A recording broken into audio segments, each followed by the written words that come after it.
មានសង្សារតែមួយឈ្មោះថាអានិចចិត្តស្មងជួននាងជានិចមិនរៀថយឡើយតែនាងបែកក្បន់ចិត្តធ្វើឲ្យខ្ញុំឈឺអត់ស្បើយឥឡូវបែកគ្នាហើយនៅតែនឹកពេលនេះបងដឹងថាអូនមាននាងថ្មីចិត្តមួយបារម្ភខ្លាចគេធ្វើបាបអូនព្រមបងគិតថាគេนุ่มមិនល្អខ្លាចគេគ្មានចិត្តស្មោះសរដូចបងស្នេហ៍អូនអានិញសង្សារបងអើយចិន2 ឆ្នាំហើយយើងស្រឡាញ់គ្នាពេលនេះអានិញបែកមានថ្មីតើគេនោះល្អនឹងអូនទេរឿងមួយគេនោះធ្វើបាបស្រីប្រាំបងផងថ្លៃបងបារម្ភ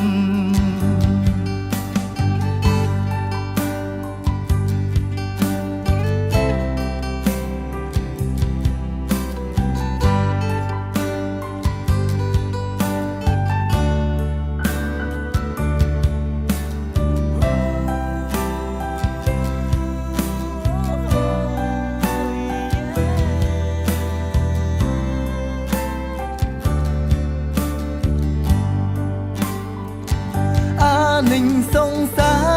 បងអើយចិន2 ឆ្នាំហើយយើងស្រឡាញ់គ្នាពេលនេះអានិញបែក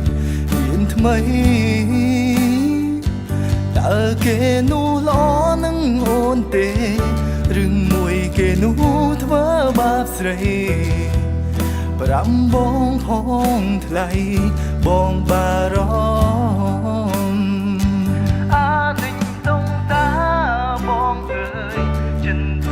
្ភហើយយើងស្រឡាញ់គ្នាពេលនេះអានិញបែកថ្មីតើគេនោះល្អនឹងអូនទេរឿងមួយគេនោះធ្វើបាបស្រីប្រាំបងផងថ្លៃបងបារម្ភប្រាំបងផងថ្លៃ